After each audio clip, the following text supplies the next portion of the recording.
Một, hai, rồi ba. Ủa, cái gì quá trời vậy ta? Có chuyện gì đang xảy ra ở đây vậy? Nếu như các người thành tâm muốn biết thì chúng tôi rất sẵn lòng trả lời.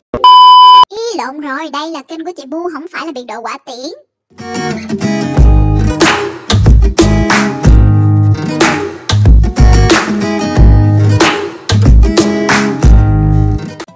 Hello, xin chào cả nhà. Ngày hôm nay chúng ta sẽ trở lại với kênh của chị Bu Bu với một thí nghiệm hoàn toàn mới luôn.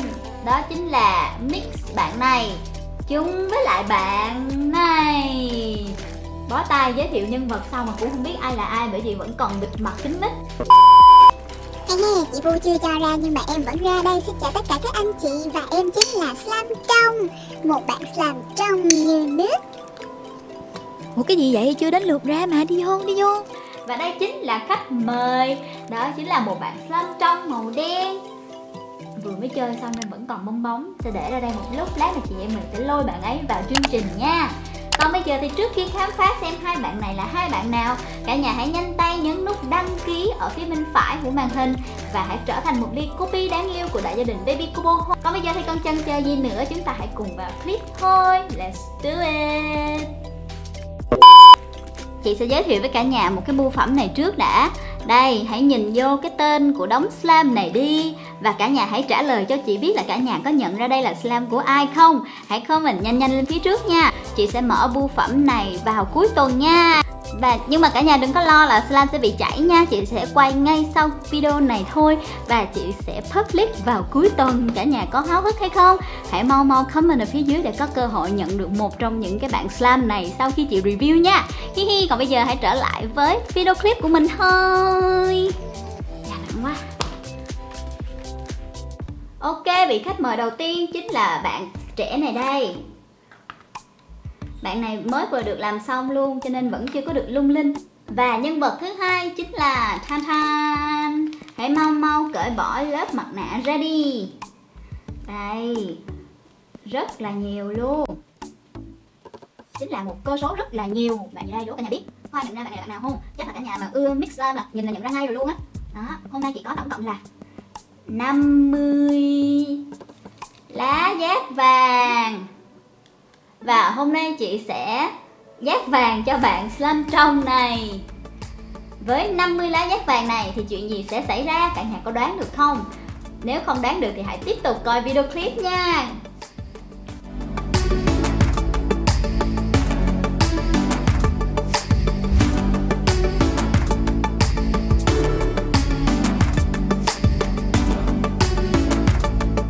Chính là cái lá giác vàng đó.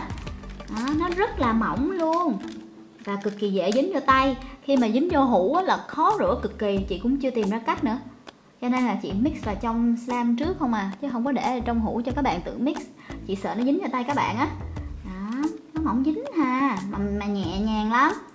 Đây, chị gặp cái bạn này lần đầu tiên khi mà chị đi du lịch á. Người ta dùng để dát vàng cho những cái bức tượng mà chị không nhớ là cái nơi đó là nơi đâu nữa rồi. Không biết có bạn nào đã gặp chưa? Các bạn có gặp ngoài đời những lá dát vàng này ở đâu không? Ok, tiếp tục triển khai một lá nữa. Đây, một lá nguyên vẹn không bị rách luôn. Rồi giờ ụp nó xuống nha. Yếu. Dính. Rồi, đẹp quá.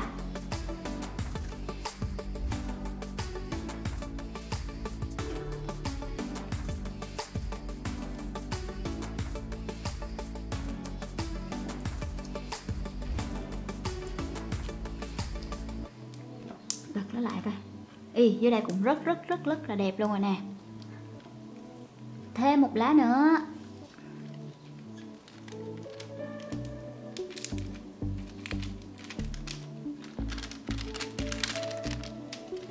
Wow.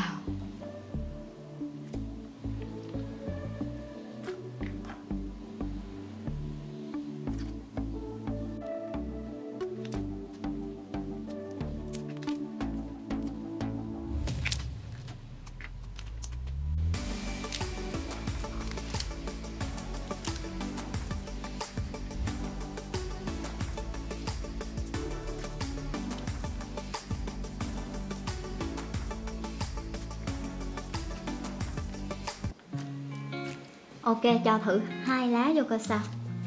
Dày dày chút coi.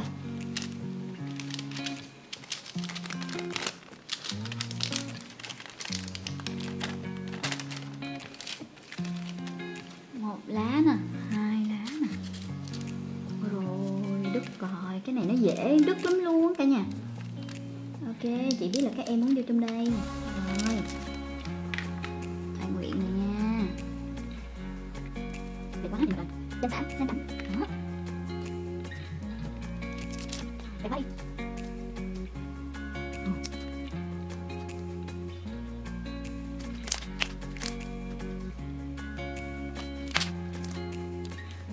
Thì giống như là mình cho rất nhiều chi tiết vô vậy nè. Đó, nè, giống cho chi tiết màu đồng vô vậy đó.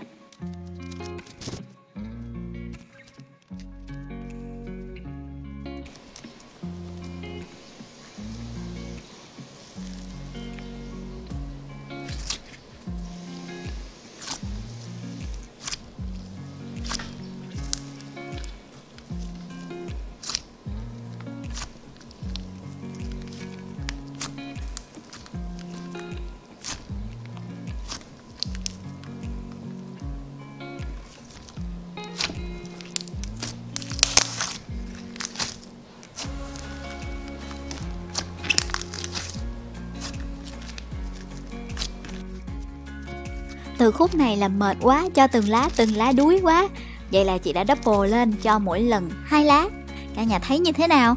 Có thấy giống như là chúng ta bỏ thật là nhiều kim tuyến màu đồng vào không? Chị nhìn thấy nó cứ óng ánh như thế nào á. Trời ơi, cảm thấy một cảm giác rất là sang chảnh luôn.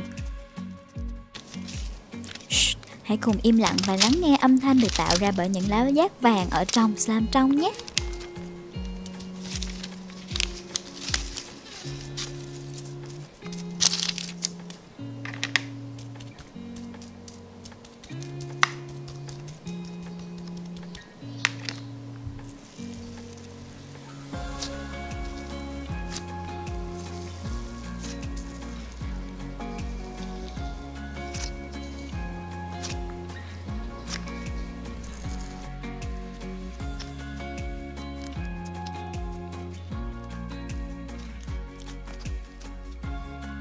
Còn bây giờ thì sẽ thử với cho cùng lúc 3 lá thì sẽ như thế nào.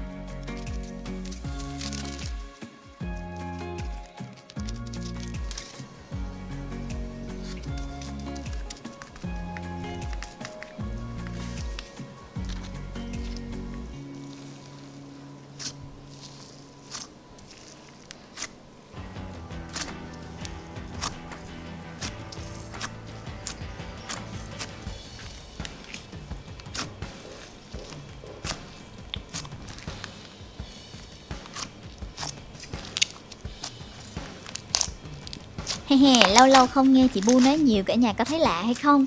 Và cái quá trình mà trộn với lại lá giác vàng này nó rất là lâu, nên là chị sẽ cắt bớt đi một khúc để cho cả nhà coi được nhanh hơn nhé.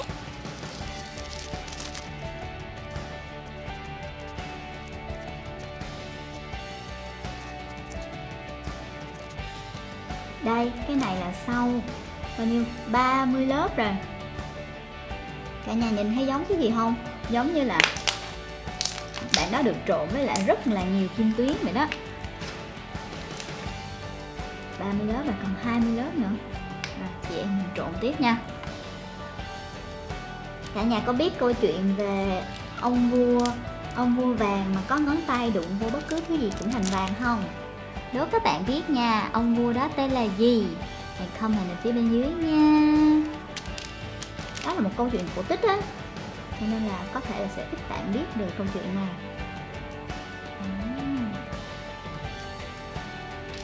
Nãy giờ ngồi giác vàng mà chị ghiền luôn á.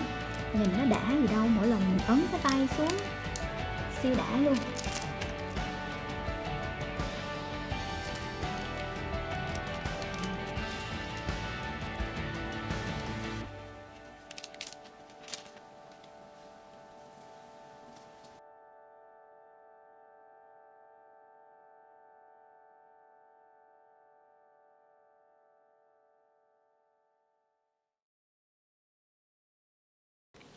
Và đây là lá cuối cùng rồi. Chúng ta hãy cùng trộn vào đây nha. Cuối cùng rồi.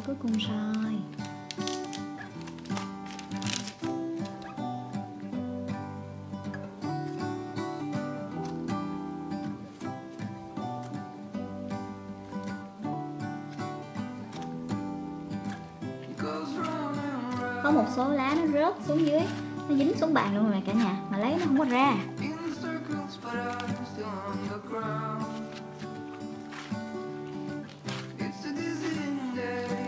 Cả nhà thấy vẻ ngoài của bạn này như thế nào? Có được không? Có bắt mắt không? Và chúng ta đã hoàn thành xong thử thách trộn slime trong với lại 50 lớp lá dát vàng. Còn bây giờ thì chúng ta sẽ trở lại với vị khách mời là slime đen này đây. Và chị chỉ còn có 10 lá nữa thôi, nên là chị sẽ trộn làm slime trong làm mới ghê chứ, slime trong màu đen cùng với lại 10 lá dát vàng nhé.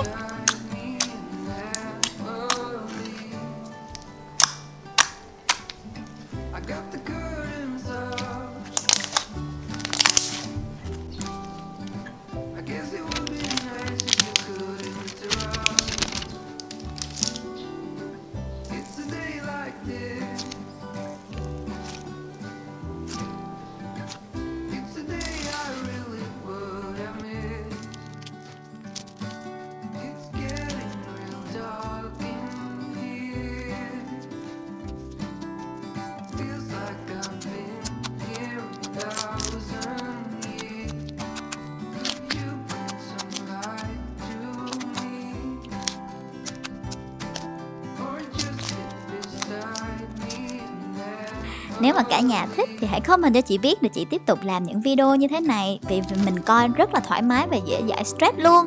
Còn nếu không thì cũng hãy comment là chị hãy làm hướng dẫn hoặc là review slime nha. Còn bây giờ thì bye bye và hẹn gặp lại các bạn trong chương trình kỳ sau. Bye bye.